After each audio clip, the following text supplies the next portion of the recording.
the SMO 4K by Insta360 and BetaFPV versus the naked GoPro. That coming up right after this.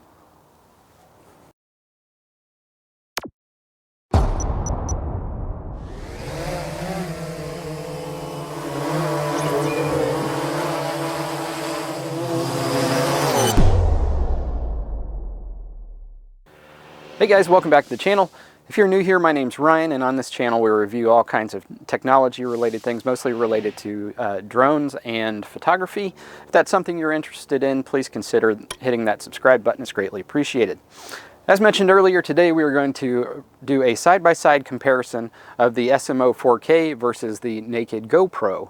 Now, the SMO 4K is a new offering from Insta360, combined with BetaFPV to create this ultra lightweight sub 30 gram action camera for FPV drones.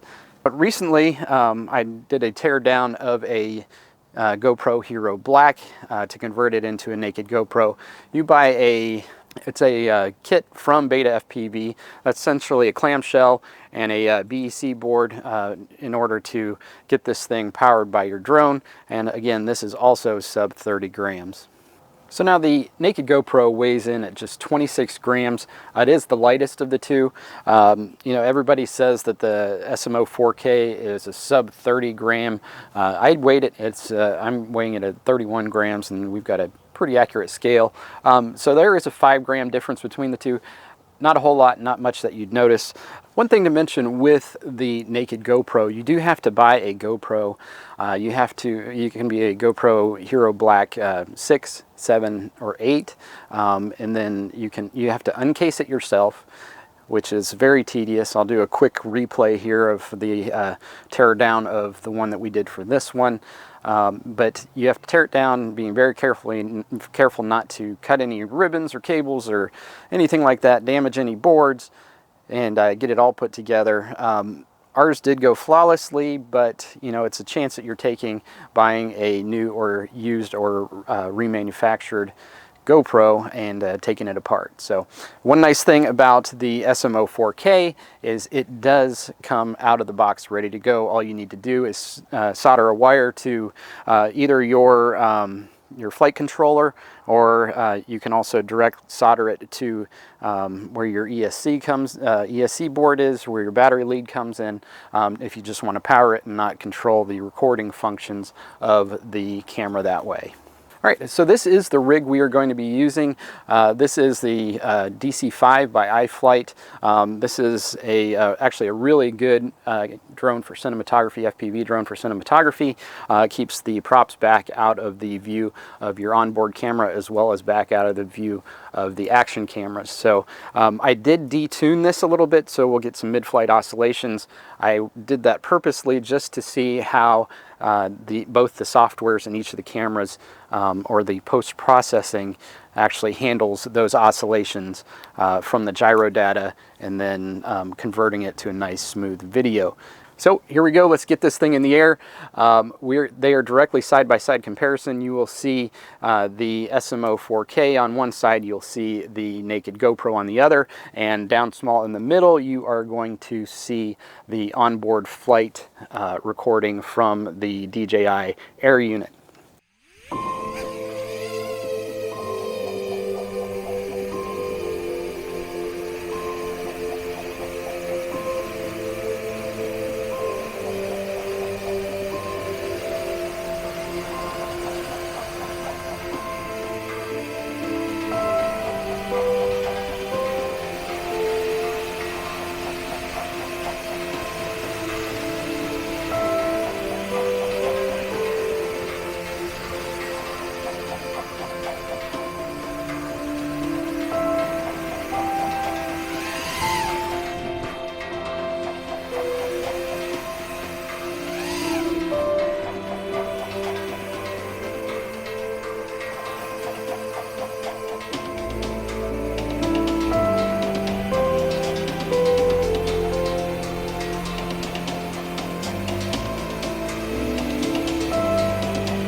want to talk a little bit about pros and cons between these two. Obviously, I mentioned earlier that the naked GoPro, you have to tear apart, you have to build it yourself.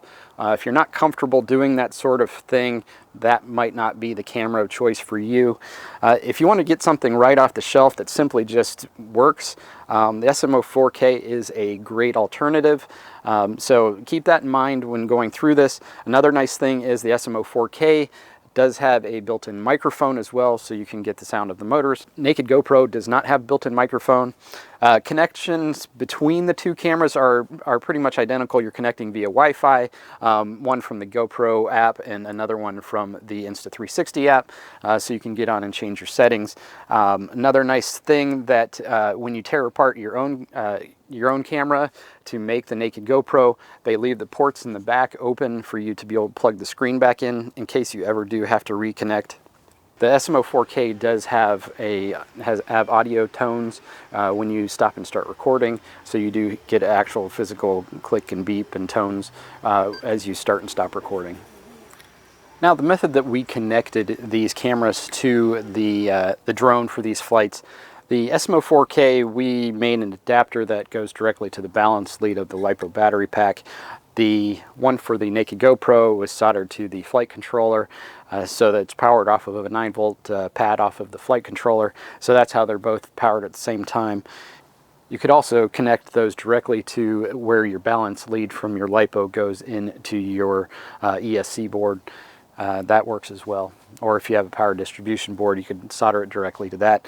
So I believe both of these cameras can handle anywhere from a 6-volt source all the way up to a 26-volt source.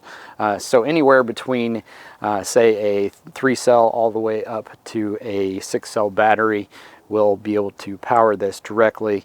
If you want regulated power, I do suggest then maybe going to a 9-volt pad if you have one available on your flight controller. That way you get a constant 9-volt source output. Through that, you won't get any fluctuations or anything like that. So that's it for this video comparison of the SMO 4K versus the naked GoPro. If you found this video helpful, please consider hitting that like button down below. Also hit that subscribe button, it's greatly appreciated. We're doing new comparisons and reviews and have new products coming out all the time. Things like this mount for the SMO 4K that goes to any GoPro adapter. We offer stuff like that as well. So that's it. Fly safe and bye for now.